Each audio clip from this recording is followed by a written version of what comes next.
do you think I love you has been diluted? Because I've told my kid I love you 30 times in a day. And they were constantly say, I love you. That has helped our generation be able to tell our kids, I love you. I tell my son I love him all the time, right? He tells me every day. It's not to be watered down, but we're not guaranteed tomorrow. Absolutely. So if I'm here with you now, I need to let you know that I love you. My son still kisses me hello and kisses me goodbye. Absolutely. So he probably kisses me 2 or 3 times a day. That's awesome. And that's, I don't think you can say I love you. I think it still means something. Yeah. Every time. Mom taught me this about parenting was I think 99.9% sure I have never personally attacked my son.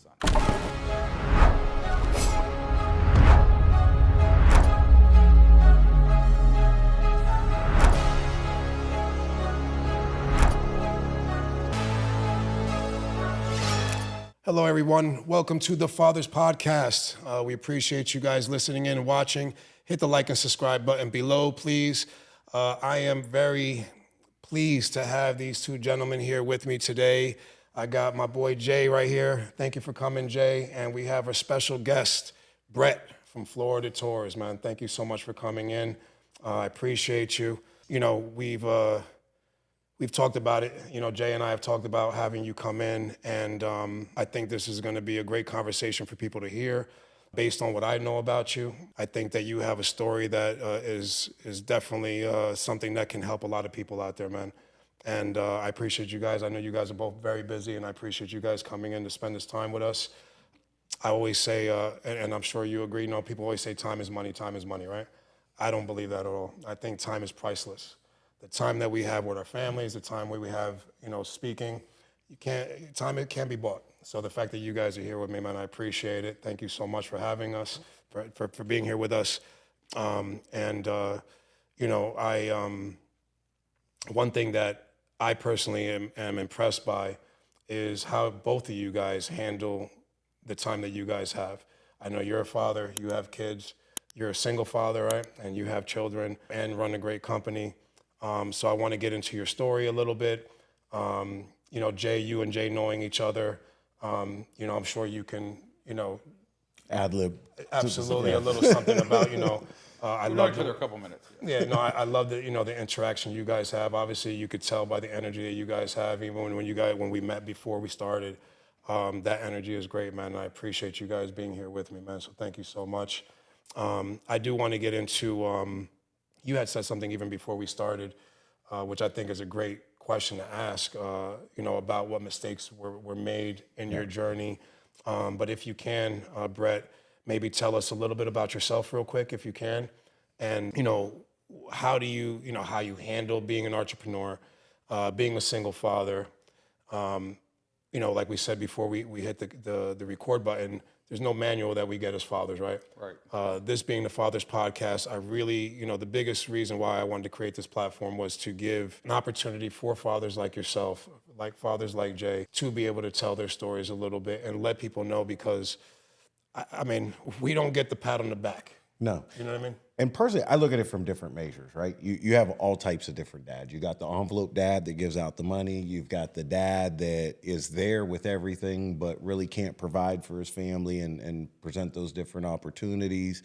And then also, how do you raise that child, right? And I get it. You can pour everything you have into that child, and they are who they are. But, there's some core fundamentals. But in your case, you sort of had the winning formula, right? Not only were you successful, but now you've raised a successful young man. And as I'm starting to get to see him become an adult in his mid-teens now, you can see that he has those fundamental characteristics to be successful. Yeah. So, for me, I thought that would be a great reason to interview, and so if you could touch on some of the challenges, some of the highlights. What do you think have brought so much positivity to both you and your son by the way that you raised your child?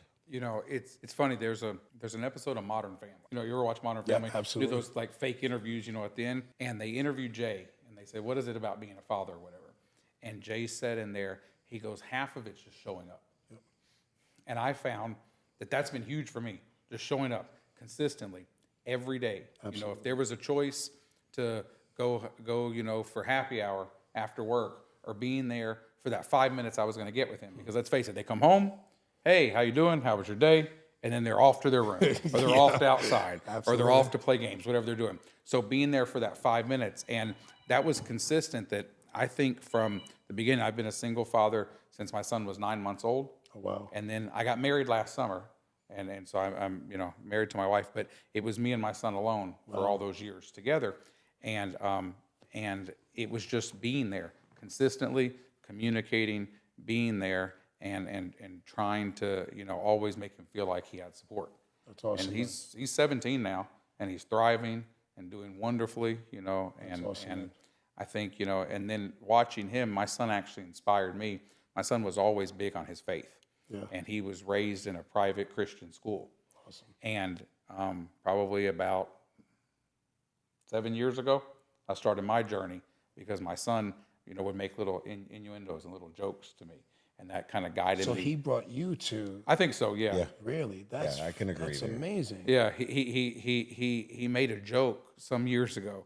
He said, Daddy, he said, one day we're going to be driving down the road, and I'm going to disappear, and you're still going to be left here. He was referencing the rapture. Absolutely. And he was trying to be funny. And I said, wow, this is a kid. This is like a 7-year-old kid telling me this. I was like, wow, it took me some time to change my life and come around. Not that he didn't go to church, but not everybody lives the life. No, absolutely. Right. I was going to church, but I sure wasn't living the life. And that really got me to change my life and lead me in a direction that, allowed me to meet my wife, and to do that. So, but Well, one thing that our pastor said, to the church I go to, and it makes so much sense, but he said, fathers are the spiritual thermostat for the family. Mom reads the Bible, it's mom. Dad reads the Bible, though. It's different, bud. You know what I mean? So the fact that you didn't take him away from that, bud, is pretty awesome. You know what I mean? And I think God sent that, that you had your son and the spirit that he has to be able to say, hey, Dad, let's take this ride with me, brother. But that That's not awesome, to man. take away, that was from an earlier choice in your parenting style to say I'm going to send my kid to a private Christian school, even though I have faith, I'm not that devoted. it wasn't allowed. It wasn't totally aligned in my views. Yeah. But we knew something. We knew something had to be there. But for me, it's just been. I've never made my son. At least I hope I haven't. But I've worked hard to never make my son seem like he was an interruption. Wow. That he was the reason for why I was living and going through days. Like I have a phrase that I say to the team at work is customers are never an interruption of our business. They're the reason for our business, Absolutely. right? And so my son was never an interruption to my life. I worked for him. I came home for him. Not I stopped by to check on you so I could go on to do something else. Absolutely. And that's kind of how I took it there. And I've made mistakes along the way, as we all have, but I tried to put him in make him feel like the center of what was going on. Well, you said something a second ago, and it's very powerful what you said, but I recently saw this. I forgot what podcast it was on. I think it was like Damon Wayans on was it Shannon Sharp show or something like that. And he said, the best thing my father ever did was come home. So when you said that just now, I was like, bro, that's powerful. Like literally, even though they were poor, even though he was going to hear the wife, bickering about what they didn't have. And he was like, even though we might not have had food, but he came home. So for you to say that, but that's major. It's major. Not, being totally negative or whatever, but my father left on a business trip when I was 9. He still hadn't been back yet. He went to get that milk. And he passed away a couple years ago, but he never came back. That's crazy, but that's the thing. I mean, I come from a broken home as Even well. get that milk. Yeah, he's still out there. He was getting there, right? I mean, but again, the fact that, and this is for people listening and watching, a lot of us men, we make excuses for what we didn't have growing up. Oh, I didn't have a father, so, bud, I mean, that's no excuse. You could do it. I could do it. You can do it. If you're blessed to have your mom and dad, great. But if you don't use that as a crutch. It was a strength. It's, you know what I mean? Like, you're doing what you're doing for him. It shouldn't be the other way around. Right. These kids didn't ask us to be Yeah, he's here. not. I see so many parents that they're looking for their child to give them love, to give them support, to prop them up. Man, it doesn't work that way. Yeah.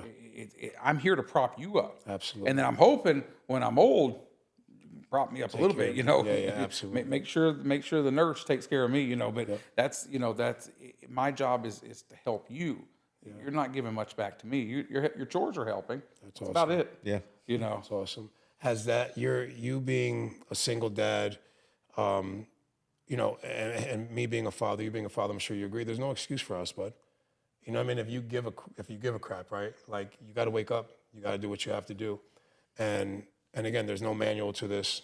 I'm sure, you know. There's no reset, no turn off. Bud, like, It's and unforgiving. you've been raising your baby since you said 9 months. That's, I mean, you know, I remember even my kids tell me when I'm gonna change diapers no more, and you know what I mean. Then I'll take them to get the Happy Meal. You know what I mean? For you to have a son and be able to take care of him in 9 months, but it's not. I was fortunate to have my mom's help. Yeah. You know, and then, you know, the whole community, you know, and my son's other family, you know. Takes a village, bud. Takes a village. Yeah. That's really, it really is, bud. But I think just in these few minutes that we've been talking, I think the fact that you're saying that your son has helped you just as much as you've helped him, I think we can learn no matter what age we are. And I always say this, no matter how old they get, we're always going to be the parent. They're always going to be the child. Sure. I don't care if I'm 80 and they're 60. We're always going to be the parent, and we should always be there for our children. Bud. Right. You know what I mean? Absolutely. And so, you know, you having your son, having raised your son at 9 months, was there ever a time that you were just like, man, I don't know what I'm doing here, or what helped you get through that stage? You know, if you ever went through that at some point. My mom. Your mom. My mom. Yeah. That's awesome. Because my mom raised us. Yeah. And so my mom was always, Jay knows my mom very well, but she's always a cheerleader.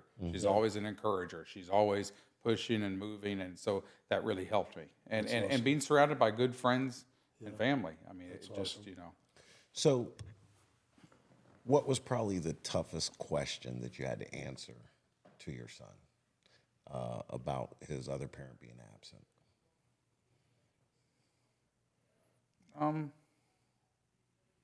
That's a tough one. I don't know. Ever like that moment where you're just like, I wish I didn't have to have this conversation?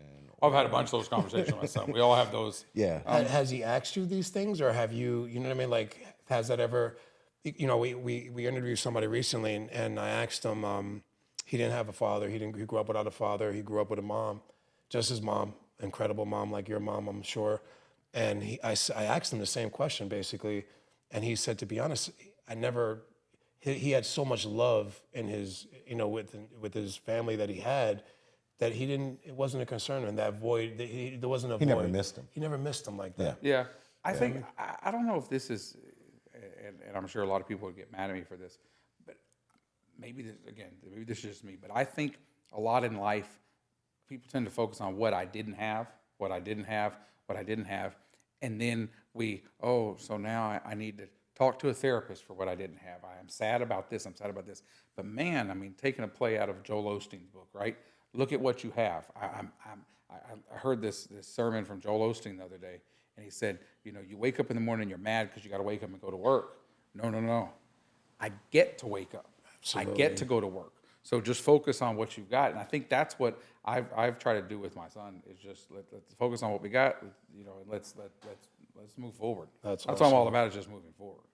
I mean, you know, at the end of the day, you can cry but, you know, appreciate what you have. And one of my brothers that I deal with, he always said, sometimes you don't need to know what you want, but just know what you don't want. Yeah, that's a good point. You know what I mean? Mm-hmm. Know what you don't want. I don't want to be, you know, a bum. I don't want to be a drug addict. I don't want, you know what I mean? Know what you don't want. And that you're already on the right path. You know what I mean? If you know that. But the fact that your son, I think the fact that you don't really have the answer to what Jay is asking you, it just is a testament to you as a father, bud, because you've given your son so much love and again, going home, showing up. Sure. He had the love, whether it's your mother that filled in those shoes, you being present. At the end of it, bro, kids need their father, man. Yeah. Kids need their father, father, brother. brother. When I hear people say, you know, I can be the mother and the father, that my son doesn't need a father, yes. They do. Yeah, I saw an interview a long time ago from Dr. Phil, where he said that it's been proven psychologically that the most influential person in a child's life is the same-sex parent. Absolutely. And if you don't have that same sex parent, you know, you're in a whole lot of trouble. That's just my belief. I do a Zoom call with my kids, and we try to do it every month. It really started during the pandemic, and you know, we always try to look up things to talk about and stuff like that. And there was statistics that were made that said you could put a kid and a you know, mother and father in a home with a mother and father. The chances of them going to jail are, you know, this percentage. You put that same kid with just a mom, the percentage increases of them going to jail. You put that same kid with just a father, it's the same as the mother and the father raising the kid. That doesn't tell you the wow, importance that's of a interesting. father. And, you know, guys, look it up. You guys watching or listening, look it up. It's just, I heard that and I was like, wow, man, the importance of a dad, brother. Especially with, you know, with the boys, but even the girls. You know, I have 2 girls. You know, So I'm going to ask both of you this. What do you think is driving that statistic? I think it's, you know, I talked about this a lot, right? And I don't know, you guys might agree to this. You know, usually, you know, growing up, right, even in my household, you know, kids start acting up, the mother will say, I'm gonna tell dad. Don't tell dad. It's just like, don't tell dad. You know what I mean? Like, I think having that, just that figure there, man, that you're not fearful of, but just like, you know, it's different, man. You know, when you think of just what a man is and what a father is and what a provider is and that protection, that security, that firmness that we give our kids. And I raised one of my sons by myself without a mother in his life. And I, you know, and I'm sure you can, you know, maybe continue this conversation, this part of it, but it's hard to be the mother and the father, bud.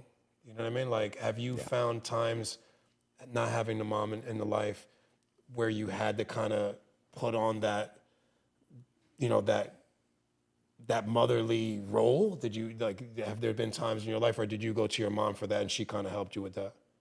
Well, so we've had an interesting thing because my son, his mom is here. Okay. His mom is here, but he spent a lot of his time with just me. Okay. So he's had his mom there, and my mom has helped out a lot in those ways too.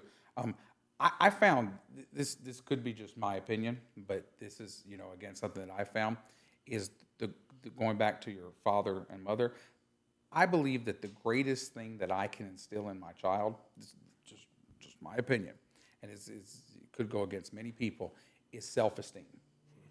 And because I think that if your self-esteem's in check, you can't be arrogant enough to think there's no God. Yeah. You can't be arrogant enough to think that there's no Jesus that is saving your life. Yeah. You can't be arrogant enough to treat other people badly because you respect and love yourself. So if you have self-esteem, if your self-esteem's in check, I think it's very hard to go out and end up in jail. Yeah. I think if your self-esteem's in check, it's hard to go out and live a really rough lifestyle. It's hard to go out, a young lady, and seek attention from a man and end up, you know, a pregnant teen. All of these different things that we're trying to steer our kids away from.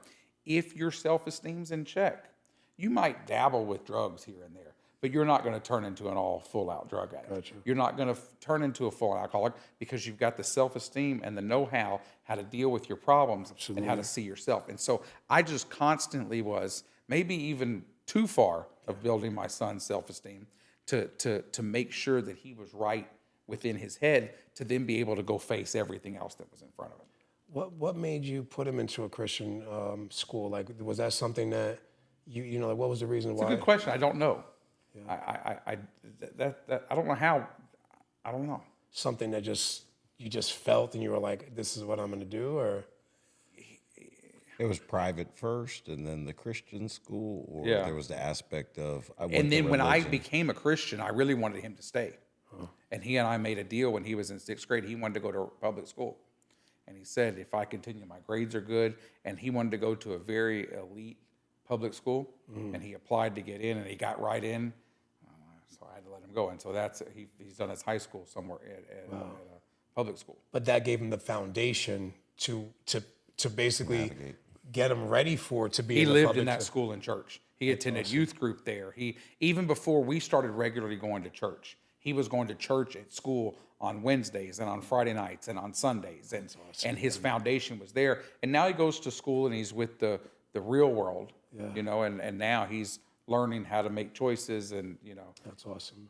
because I don't think the private Christian school, I don't think everybody at the private Christian school is necessarily a Christian or even walking the walk.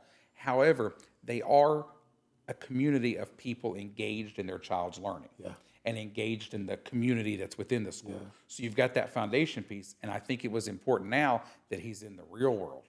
Now he's seen what the real world's about, and now he's got to make choices. That's awesome, man. But he had that foundation to be able to go into it, to know. And I'm sure he looks and sees, he goes, no, that's 10 years, pre-K through 8th grade. That's awesome, man. I didn't really understand until later in life, but yeah, birds of a feather flock together. There was another thing that I heard, the trees don't hang out with the grass. You know what I mean? Might be planted in the same ground, but everybody's different, bud. You know what I mean? And as much as, and I'm sure you guys, being men, there's a lot of guys back in the day that were fun to hang out with, but I knew they weren't for me. I think that's where a lot of us make that mistake. It's hard to let go of your friends, right? And my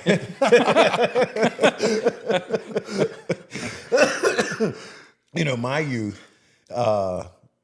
was completely different, right? It was hanging out. It wasn't family values. All I wanted to do was run the street and hang with my friends, right? And then today, now I'm trying to instill a different value because I see the difference of that, right? But when you're in that moment, and everybody said it, you're not going to know them. But now we have come to realize, how many people you talk from high school? How many people you talk from high school? Very little, right? If a lot of people can't say one or two unless you come from small town America and never left small town America, right? So I don't know, but I think as kids, they put so much emphasis on their friends, and that's another thing, to be able to change schools and still excel and leave your friends and make new friends. When you say about the self-esteem, I really like that aspect of that, absolutely. right? I think that's something a lot of people don't even Can't think deviate about. too far if your self-esteem's in check. Right. Where most of us, I think, is most people get self-esteem like in their 30s. If I can get it, if you can get it in a kid when they're young, people really can't phase you too much. Yeah. They can't phase you too much because it's ingrained. So my job was to be there, get your self-esteem, and then if your self-esteem's in check, then you're going to want to get good grades. Absolutely. You're going to want to try to eat right. You're going to want to try to be respectful to those around you, to follow your faith, because the self-esteem was there. You said something a few minutes ago, and you said, you made your mistakes. We all have. We all make mistakes. You're going to make mistakes. So anybody watching, anybody listening in, whether you're going to be a father soon or you're a father now, that's normal. It's normal to make mistakes. It's it's how you handle making those mistakes and what you do after, and then realizing. And the older I get, you become more accountable, and you kind of realize, you know what I mean? There's been a lot of times I've had to tell my kids, yeah, I'm sorry, man. I'm not perfect. You know how many parents don't say sorry? And I'll tell my son I'm sorry quickly. In a heartbeat. Yeah, bud. There's nothing wrong. It shows you're a man by saying sorry. Yes. Here's another thing, though. Okay, so what's the one trait you gave your kid you wish you didn't give him? Because, talking about to the new fathers to be, and there's not a manuscript, your kids emulate you. So knowing your own flaws, what's the one thing you gave your kid that you wish you could have took back? My son talks a lot of trash. He has something to say about everything. I wonder why. And I probably could have, but I've actually been working on it lately of reeling that back in. Yeah. He made some comments the other day. We were at a family get together with my in-laws, and it was all women, and he and I. And he made just a couple of comments that us as guys would, I don't even remember what it was, but we would say it in a heartbeat, like, that's just, and they all just looked at him. A woman was on TV, and he's like, yeah, she should fix her nose or something like that. and then I looked at him, and I'm like, stop. And they're like, well, what's wrong with her? She's a real woman. She's a, and I hit you. And then later on, he's like, I shouldn't have said that. I said, no. I said, you don't. I said, you got 10 women there, and you're critiquing a woman on TV who's wearing her natural beauty. Don't ever. He's like, good, got it. Yeah. But at least he learned now before, you know what I mean? I mean, again. You knew the answer to that question, though, before you said it. You knew. Absolutely. I want to ask you this, bud, because you are, thank God, very successful. You've done great for yourself. And to be honest, bud, I mean, and not to put Jay on the spot, Jay speaks very highly of you, bro. This man respects you tremendously. And and I know, and even you, Jay, I respect you tremendously, bud. You know what I mean? I've been wanting to get you on this from the get-go. Have you ever like been in a situation, or you're like, you know, your kid's just like, it's dad, like, but you know, other people look at you like, oh my God, Brett, or Jay, but to your kids, you're just dad, man. You know what I mean? How do you handle being as successful as you are, being blessed to be successful that you are? Obviously, hard work, put the hard work and the time in. Have you ever had a situation with your son that he kind of was like, do you think he really knows how hard you worked, or all the stuff that you've done to be able to provide for him? I think he does realize how hard I've worked, because Yeah. he's been there along the way. Because he said, you know, before, I don't think I want to work as hard as you work. You know, and he's like, I'd be happy working like 50 or 60 hours a week. And it's funny. He was always raised around me working, so he would come to work with me since he was And he's 2 years made old. him work. Yeah, and he's always worked. Yeah. He's always worked, and you know, so I think he's always kind of been a fixture at work with me. That's awesome. Like for take your kid to work day, he never came with me because he was always there on the weekends and at night. You know. So it was never. He's like, I've been there. Yeah, That's been there awesome, a million man. times. So Did he? What do you think? Like, what have you done? Like, is there something that he wants to take over eventually, the family business? Is that something that's in his, you know, maybe in his I don't think he future, or no? wants. I don't think he wants transportation. No. I don't think. I don't see it. I think he's seen how hard it is. That's just my opinion. Well, I know, like with me, you know, being a business owner, you know, I always say this, you know, the day I'm gone, my businesses are gone. My kids don't want to do it. You know what I mean? And again, I want my kids to do whatever they're passionate about. Right. I always tell them, whatever you're passionate about, bud, that's what you need to do. Except I've told him, be passionate about it, but it's got to be something that can pay the bills. Absolutely. Because I can be passionate about a lot of things. Yeah. But be smart about your choices and make sure it's within your ability. Like, you know what I mean? Like, I You don't. didn't have any examples today? The what? Any examples of what not to be passionate about today? No, because I'm going to offend somebody. Yeah. Find what you actually have the ability to do, and if you're going to do it the right way. You know, educate yourself, dedicate yourself to what you're doing, focus in on what you're doing. You know what I mean? I even seen you. I saw when you brought your son to that job over there, and he's with you sweating just like you're sweating. Yeah. You know what I mean? Even that day, I didn't say nothing to you, but I was like, I'm looking at a father, and I think that's just the most wonderful thing. But coming from a broken home, it's just what I've always wanted. But I always wanted, you know, and I had a dad, and when I say my dad, you know, he was the person that raised me. You know what I mean? He wasn't my biological, but he's who God gave me. Right. And I talked about this on another episode we had, and you know, my dad told me I love you 5 times, and I have it on video. One time that he told me, and when he told me I love you, bud, that was a moment. It was big, bud. Yeah. It was big. And I want to ask you this, both of you gentlemen, this: do you think I love you has been diluted? Because I've told my kid I love you 30 times in a day. My kids, you know what I mean? Not in every household. I do think that there are. We've been joking about the MERS, right? Yeah. I think the MERS carrier may be more likely to say I love you. Yeah. Right, than the coal miner. Yeah. Dad, right? Or the longshoreman. But at the end of the day, I think in the 50s and the 60s, I think for our dads, they didn't get that. They didn't get that instilled in them. And then I think with that, you've had pendulum shift, right? Now you had single family shift. Now you had moms raising men, and they were constantly say, I love you, right? And so now I think that that has helped our generation be able to tell our kids, I love you, you know? And so I think over time, it's sort of less a stigma of that a man can't say I love you. I tell my son I love him all the time, right? He tells me every day. It's not to be watered down, but we're not guaranteed tomorrow. Absolutely. So if I'm here with you now, I need to let you know that I love you. My son still kisses me hello and kisses me goodbye. Absolutely. So he probably kisses me 2 or 3 times a day. That's awesome. And that's, you know, don't think you can say I love you. I think it still means something. Yeah. Every time I say it, I think the one thing that I learned. Because not everybody gets that. I'm sorry, but not everybody's getting that. No. Right? I learned from my mom. My mom taught me this about parenting. Was I think 99.9% sure I have never personally attacked my son. I have gone after his actions. Yeah. So when he's acted up, because all kids will, it's not you're a bad kid. It's not what you just did is negative. What you just did is wrong. And I think that's helped with the self-esteem. And then I followed it up an hour or two later with "I love you. Let's now talk about it." Yeah. But it was never a personal attack on him. And I think that's what I've tried to do in my personal life, my professional life, is trying really hard, and I fail sometimes, but trying really hard not to attack the person and to still make them know I love you, I'm here for you, I just don't like what you did.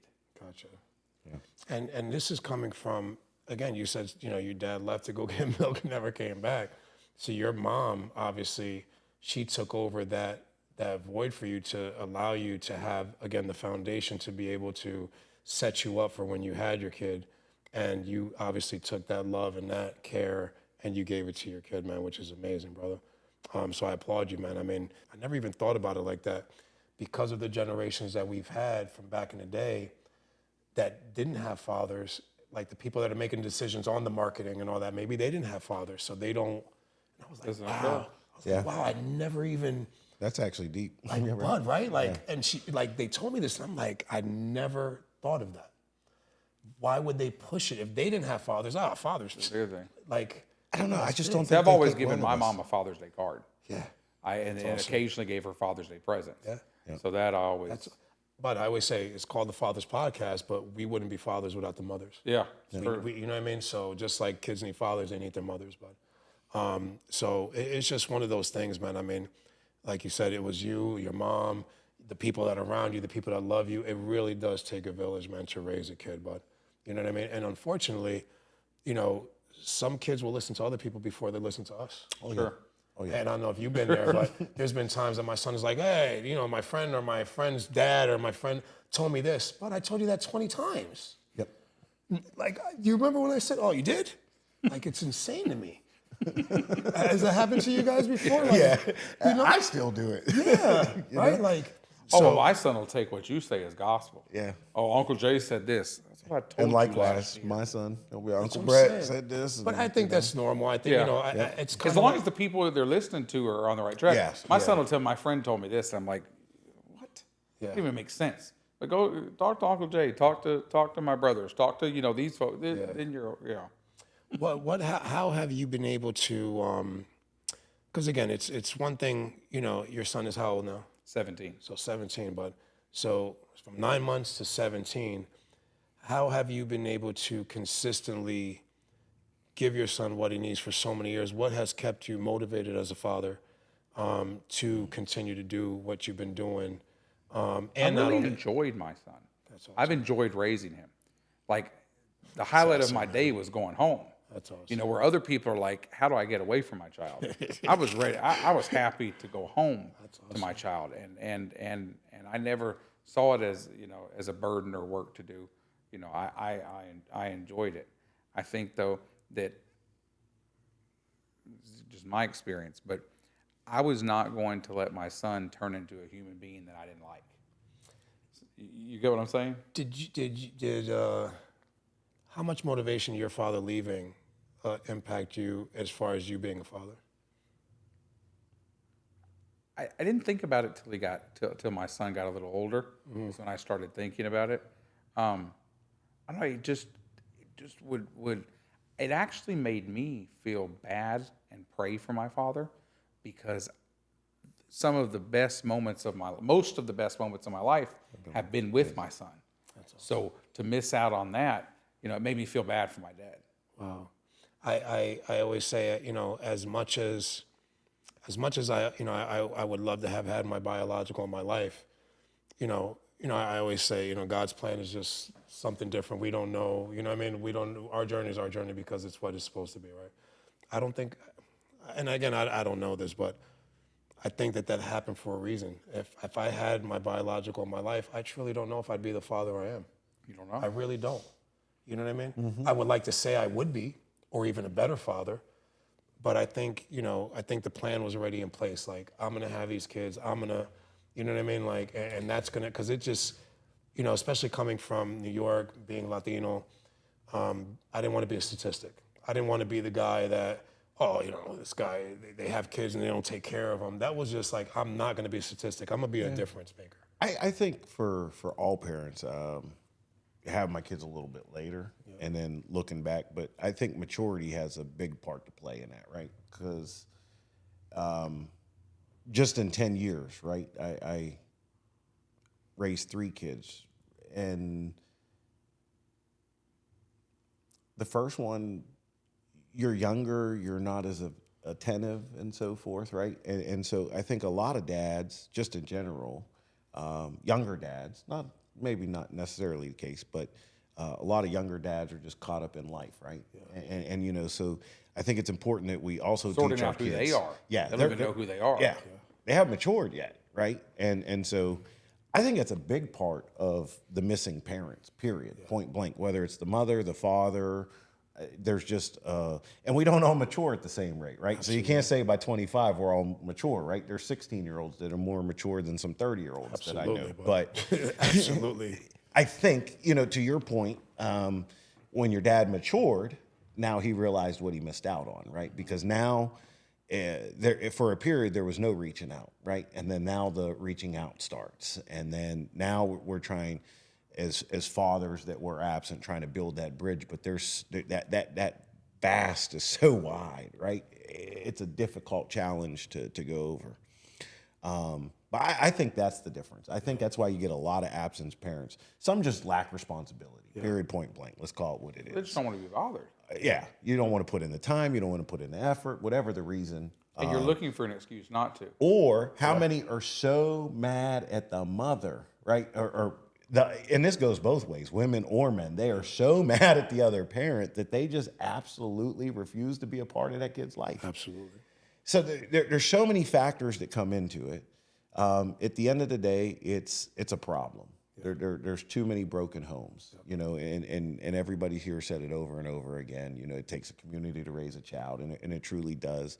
And whether it's your actual father or your actual mother, it's having that role model in your life that helps emulate that position in your life, right? Definitely. And I think as long as somebody has that and you can attach to that and make sense of that or feel loved or have that self-esteem, that you can still go forward. It's, and you can't even say adoption. Right? You can't even say it's adoption, but that's a wicked system for a child to be raised in, right? Under any condition. Foster system. Yeah, the foster system. What'd I say? Adoption. Oh, yeah, the foster system. But even adoption, bud, you find out when you're older, you were adopted, and, why did my mom leave me? Why did my dad leave me? Why was I think even that, bud, once you find that out, I've seen, you watch shows and movies and they find out and they're like, oh my God, but it's hard, bud. It's hard to, and I've asked myself that, and what's crazy with me is my biological has been in my sister's life and my brother's life, but me, see him for like 20-something years. Oh, wow. You know what I mean? It's like, and I'm the baby. I'm the one that looks like him. I'm the one that, and it just, but even to this day, I watch a movie, and I gotta be like, what's wrong with me? Like, you know what I mean? Like, and when my dad that raised me died, he died 12 years ago, he taught me more in his death than he ever did alive, just because it was just like, wow, man, you know what I mean? And my dad, he was always, my mom was always like the spiritual, thermostat, like I was mentioning earlier. And my dad, why are you going to church? Give my money to the, whatever. My dad decided he didn't want to do dialysis, and he ended up going into hospice. He gave his life to Jesus right before he went. And I was like, wow, bro. He didn't have to at that point. He's already, but yet I was like, there has to be something there. And thankfully, I used my faith as, Jesus became my dad. You know what I mean?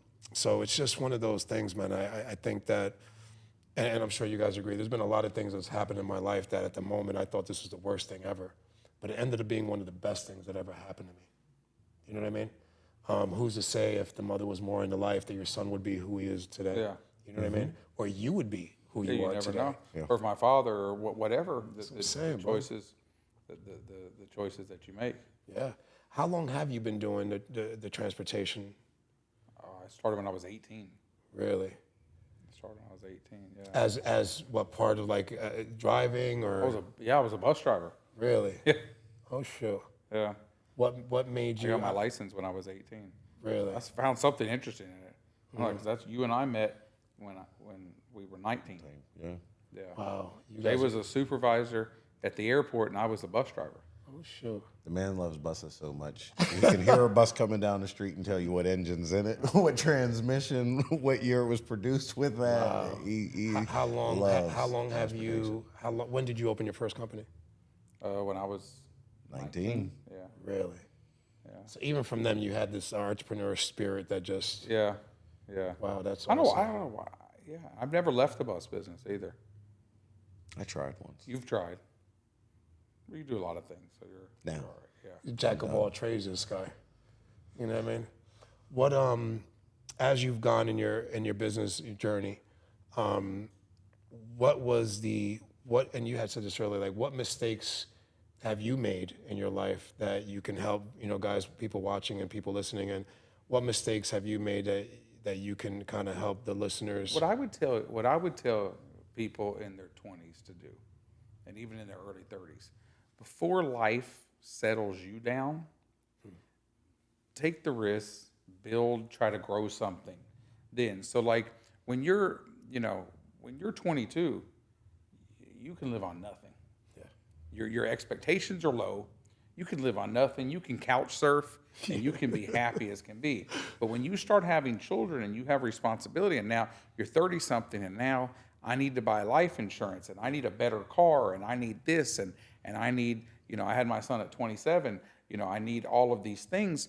You can't think that same way. Yeah. And so I look back, I don't live in regret land too often, but sometimes you reflect back. A little bit difference of living in regret land and reflecting back is that if I had had some better guts back then when I didn't have the responsibility, that's probably the best advice that I would give somebody is take the chances when you can, because you won't always have those chances. Yeah. And no matter what you do, if you're in your 30s and you have a wife and a couple of kids, you can't take the risks responsibly that you would have taken 10 years before when you didn't have that. So take the risk when you can.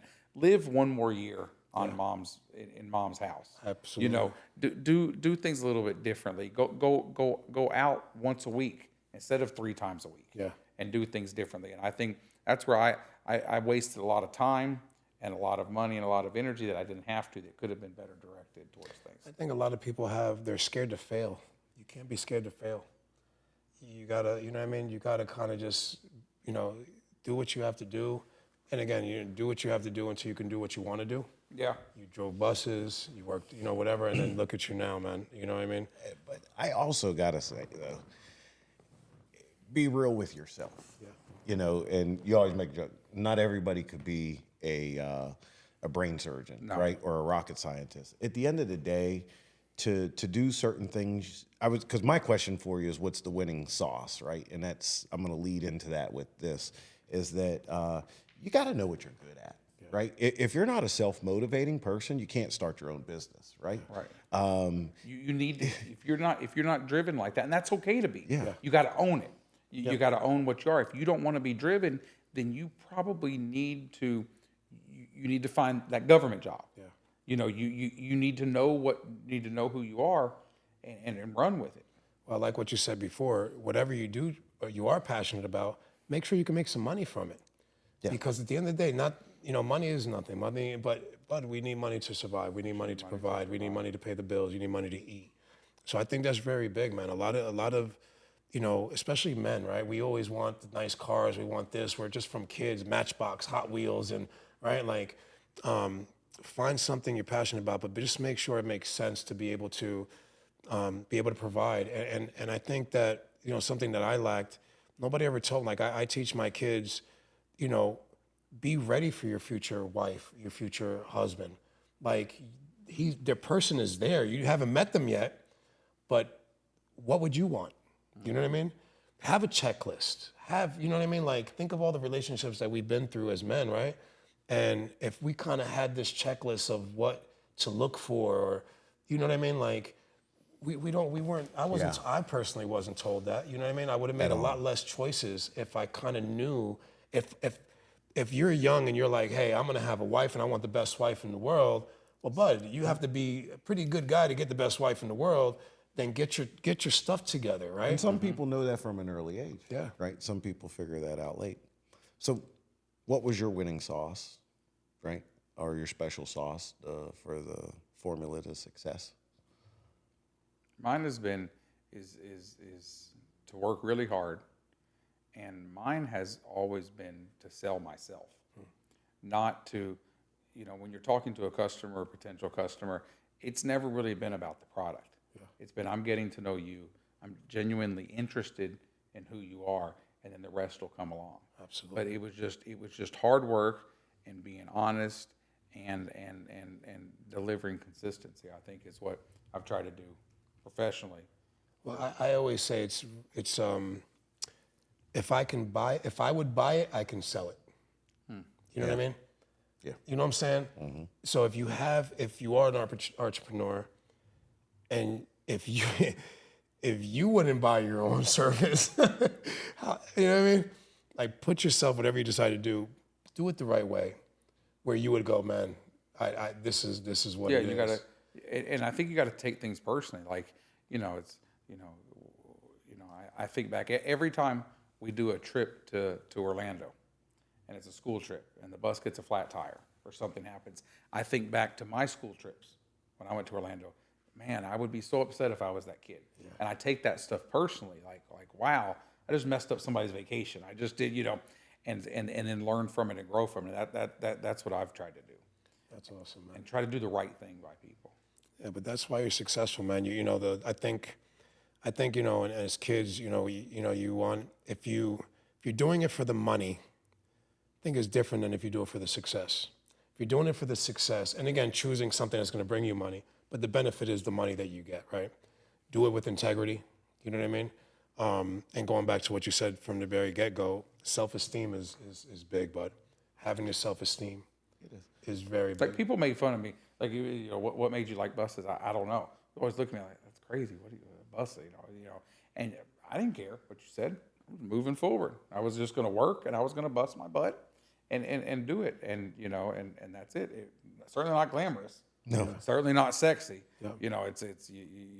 Bus garages are ugly. Yeah. The desks never match the chairs, and it's just it's but it's functional.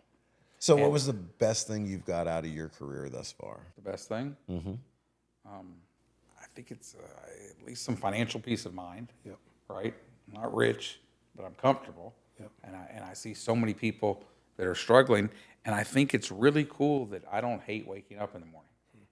Very big. And I think that goes on having my faith, right? Yeah. So that's super important. But you can have the most faith in the world and still dislike what you do. Absolutely. And find some type of joy in it. Goes back to you got to find something that you can earn a living, but something you enjoy and you're not going to dread every day. Because there's plenty of people that dread what they're doing. Well, and I think, the goal is happiness, right? To live happy. But, if you don't like what you do, then do something else. Or at least, again, do it till you can do what you want to do. But that's just part of, the goal is happiness. The goal is to live well and wake up. And I used to always, growing up a kid, I want to be rich, I want to be rich. Now I just want to pay my bills. I don't want to stress anything. And you mentioned life insurance before. I'm big on life insurance. I think when I really understood the concept of what that is and what it can do for my family, and if I'm gone, it took like a weight off my shoulders, right? But you know what I mean? There's a guy that on the internet, he said, on your worst day, can you write a $5 million check? No. But on your worst day, can you write a $500 check? Yeah, then pay the 500, bud. Set your kids up. Generational wealth. Like, how can I give my kids and help their kids? Great point you make about the life insurance too, because if you start young enough, I bought my life insurance pretty young, and I don't even think about it. It's that nowadays, That is a dinner for two at a casual diner. Absolutely, brother. Is what I pay for life The insurance. earlier you get it, and again, this is going back to what I said about be proactive for your future husband, your future wife, your future kids. Yep. You know what I mean? Get in early. You can't afford whole, get term. It's cheap. For a dinner. You get it when the young guys are young, fucking $30, you got $1 million policy. Get it while And you're that's young. literally what it is. If you buy it in your Yes. 20s, Yes. you're paying $30, $40 a month. But not even just like a lot. Like, you know, you want to get into whole, you want to do this, great, but at least get something. But give your kids an opportunity. And if it's the opportunity that you didn't have as a kid, man, I can die in peace knowing, hey, bud, like when my dad died, I got the bill for his funeral. Yeah. My kids die, it's gonna be. So there's two concepts why you touch on life insurance, just for the audience to be crystal clear on that. Is, you know, one school of thought was that you only need life insurance as long as you need to take care of somebody, right? Yeah. As long as there's somebody out there that's still dependent on you. Because if something happens, your earning potential. Something happens to you that you have the life insurance to cover the house, to maybe put the kids through school, and you know whatever you're covered for the next 20 years, you have that plan. And then once you've taken care of those responsibilities, you no longer need it. On the flip side, I also hear more of the mindset nowadays, like you guys are talking about, where you can use it for financial planning, where you're coming together, and we all complain about loans and the systems and how we can't do that. But, you know, I've got two individuals that, you know, I love them to death, but we all have a expiration date, right? We don't know when it is, but the more years that we get behind us, the closer we are getting to that, right? And so now, let's just say we're all family, right? And we've got 2 or 3 aunts and uncles that are in that group, and we come together and put policies on them. Now we get those policies, you know, when that unfortunate time comes. I still love them, but I love them a little bit more now too, because they help their grandkids, or, you know, their little cousins. And then so we do that, and now the next generation does that, and the next generation does that. And that's how we create wealth from our family by, like you said, you don't notice it, right? It's $100 here, $100 there. But by our third generation, guess what? They're taking loans off of the family pot. You don't have to go to the bank anymore. Absolutely. There's enough in the pot. So that's a different use of life insurance. Yeah. And I don't think financial planning, I hope that you do an episode on that for fathers and passing that down, because that's something that a lot of people just don't understand or know. Yeah, absolutely. And I'm sure you've passed that on, or if you haven't, you will, because there is a level of understanding to it too. And you know, when can somebody truly appreciate when they're learning? But I worked really hard with my son on his learning how to save. He learning how to save and learning how to tithe. Yeah. Those are the two things that we've worked on the last few years, because he's been working since he was 14. That's awesome. So we've worked really hard on tithing and saving. So what's your percentage to save? He's learning 30%. 30%. He saves 1/3 of his pay. That's awesome, man. That's awesome, bro. I mean, it's almost half with Uncle Sam taking the other 20. Net. 1/3 of his net. Saves 1/3 of his net. I mean, you know, a financial planner once had said to me, "It's just make all your decisions and live by life, whether it's gross or net. Yeah. Whether you're going to save 10% of gross, it's always going to be. Yeah. Whether you're going to, you know, tithe 10%, whatever you're going to do, make your decision. That's how you live your life." And yeah. So I've taught him the net, because that's how I do my numbers for my household as a net. So that's awesome, man. You know, again, this is why I wanted to have the conversation with you guys. But I mean, 2 incredible fathers, but your kids are very blessed to have you. Thank you. And I think that, you know, both your journeys, and you know, when you and I speak later, you know, we'll go through stuff that you've been through. And I told Bret when we came in, like I really wanted to highlight Bret, because I think, even though, you know, your son did have the mom and the life here and there, but you as a single father, I just think it's, you know, unfortunately, it's not everybody takes that responsibility that you took, bud. You know what I mean? They don't. That's why our world's in the mess it's in. But it really is. Let alone, and I don't care if you're 19 or 27 when you had your first, your child.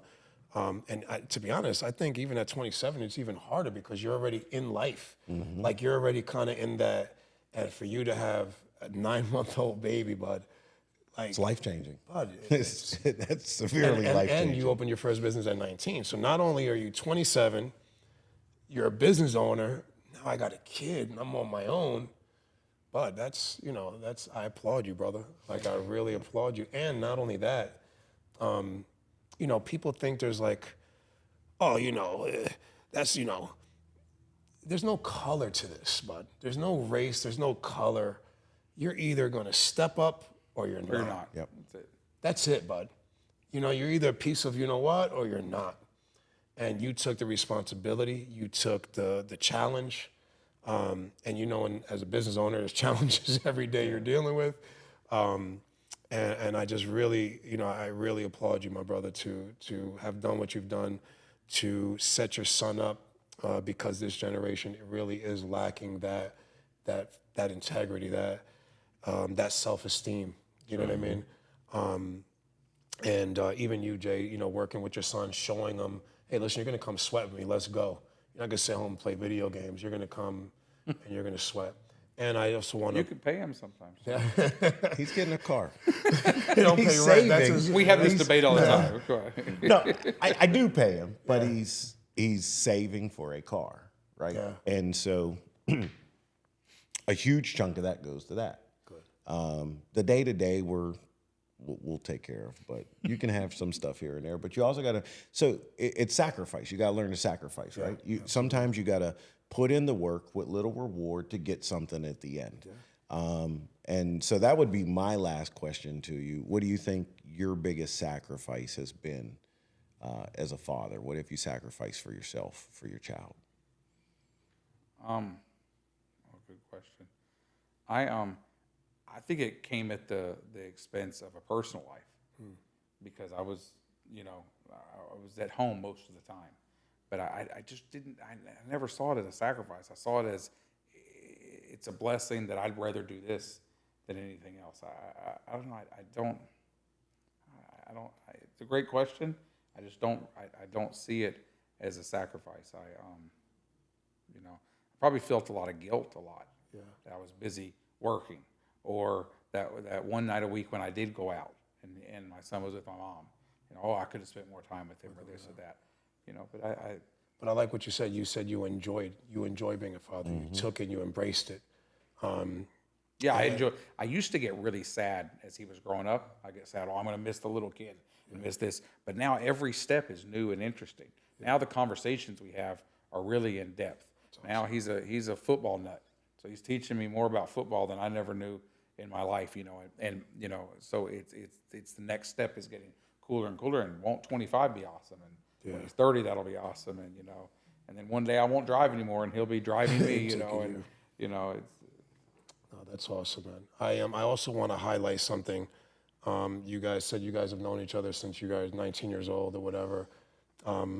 Brotherhood, man, is important. Yes. You know what I mean? Having somebody by you. I was telling these young brothers that are helping us behind the scenes, I'd rather have one strong brother next to me than 30 fake guys. Yeah. You know what I mean?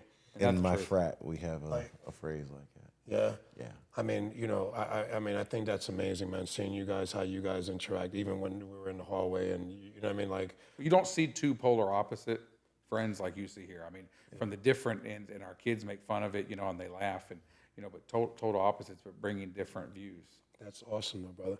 I have a. I'm always right, and Yeah. but you're accepting that. But what's beautiful about having the friendship that you guys have, and I have a couple brothers, man, that I wouldn't give them up for the world, and we agree to disagree a lot. But the beauty of it is, I love debating. But the beauty of it is we respect each other so much that we can agree to disagree.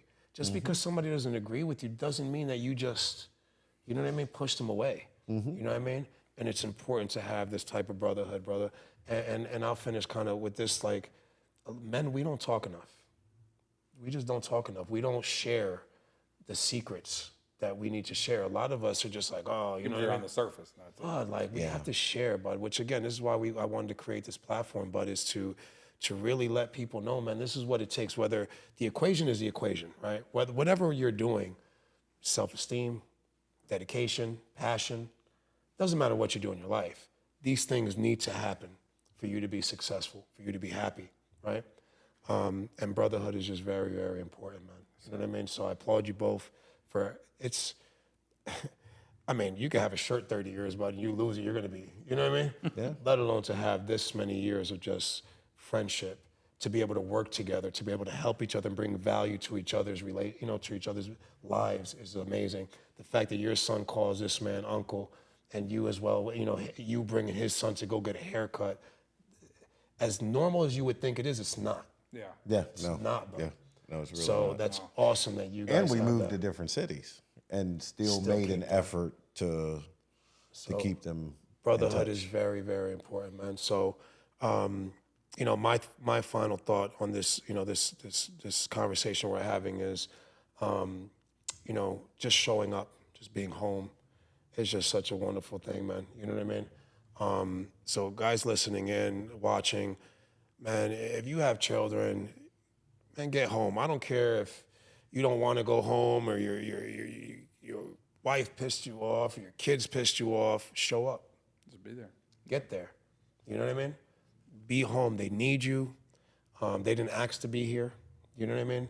And you said something so powerful, bro. And it really, it makes me think, because sometimes I think as fathers, we're like, oh, he didn't call me. Especially as they get older, right? Like, it's our job, bud.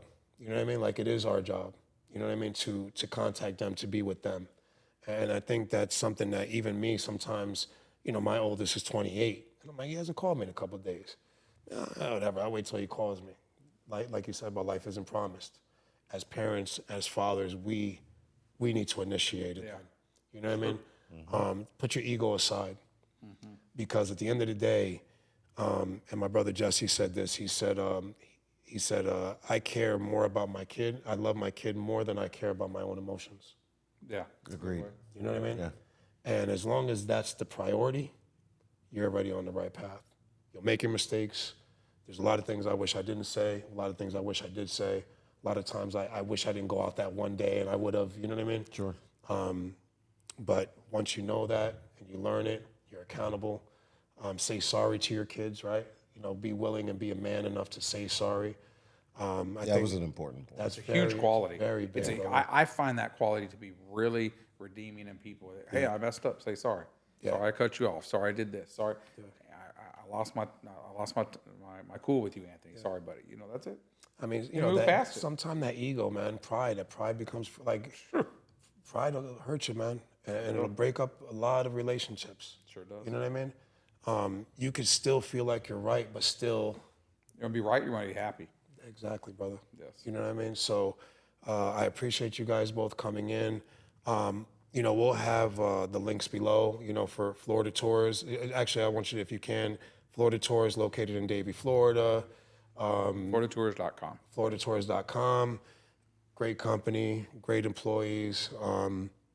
I think that you've done just an amazing thing to go for that's a whole other podcast, but 19-year-old bus driver, now, how many vehicles do you have in your fleet? 40. Yeah. 40 vehicles in your fleet. Anybody that knows transportation, and this is not 40 two-seaters. No, and the credit, I think what I admire the most, it wasn't 1, 2, 3, it's 4 times. And it's the same timeline, the same consistency, and the same growth potential. So in there, I see that winning recipe, right? And maybe you don't want to share it with the world. No, you probably are viewing something that when you're entrenched in Oh, yeah. something, you don't see it. You can't see the forest because of the trees. Yep. You probably see it. Just it's just been hard work. But he's definitely putting the time and effort and seeing the results of it. Again, like I said, there's an equation to success. Not all money is good money. You've done it the right way, and I applaud you, my brother, and both of you gentlemen, man. I just appreciate you guys coming in and sharing your stories. Thank you for having me. I mean, I think we could probably talk all day about certain things, because like you said, there's so many things that we got to touch on, whether it's finances and all that. But at the end of the day, when you're challenged and life gives you certain situations, it really, you really don't know how strong you are until you have that adversity that you have to deal with, that you really know who you are. And you've obviously, my brother, have stepped up to the plate as a father, as a businessman. And not only that, I want to give a shout out to your mother, because your mother, I think, is the foundation to your success. So shout out to Brett's mom. If you watch this episode, She will. yeah, you know what I mean. We know she will. Shout out to your mother, brother, because I mean that's big, man. She was there for you when your dad left, and I think that shows in how you've been able to deal with the adversity you've been through. I just think it's a great thing, my brother, and I appreciate you coming in, Jay. And that brotherhood that you guys have, man, I hope that just lasts the rest of your lives, and you guys continue to progress and continue to succeed. And I hope everybody watching and listening in, if you guys can get one thing out of this conversation, whether it's, having the self-esteem, I don't care if you're 12, 16, 17 like your son, or you're 40. Yep. It's never too late. I hate when people say I'm gonna wait till New Year's. Start Monday. Start today. That's why I love Mondays so much, because you can just, you know what, man, last week but this Monday, I'm not gonna wait till next year. You can always make a difference. If God gave you the ability to wake up that morning, then change your life and do what you have to do. Get moving. If there's somebody that you need to speak to, or you need to do, or you made a mistake in your kids' lives, and your wives' lives, your girlfriends, or whoever it is, say sorry. Don't wait, because you never know when you're not gonna be here, man, right? Yep. So FloridaTours.com, check him out. He's here in Fort Lauderdale, Davie, Florida specifically. We'll put all the links below, and any type of transportation needs you guys need, please go check out his website. We appreciate you guys coming in, man. Thank you, Jay, so much. We're gonna have another conversation. I would love to maybe bring you back, in the future, to come back in and talk about other things, you know what I mean? But at least now they have a taste of who Brett is and what you've been through. And I think, and I want to give a shout out real quick before we go, not only to your mom, but to your son. What an amazing young man. I don't need to meet him to know that he has been just a blessing in your life, bro. Because that story, that's a whole conversation itself, how he brought you to, to have that faith. Because a lot of us, like you say, we might go to church, but we're not living it. Yeah. There's a lot of kids, I can tell you, my nephew's a youth pastor, and he says a lot of the kids tell the youth pastor, my nephew, that, my dad comes to church, my mom comes to church, but you should see them when they're not here. Yep. You know what I mean? So they play the role when they're at church, but you know what I mean? Man, these kids watch you closer than you think. But they do. They really do. And judge you for it. And, when I hear brothers like you guys, it just really, you can always improve, man. You can always improve. I don't care how good you think you are. There's always something that you can learn. And we can learn from our kids no matter what age they are. You know what I mean? So thank you guys both for coming in. I really appreciate you guys, man. I hope to have you guys both back in. And so shout out to your mother, shout out to your son. Really, just what an amazing story, my brother. Thank you. And thank you guys so much, man. I appreciate it. Thank you for joining us today. Thank you very much, my brother. Thank you very much. Appreciate you guys.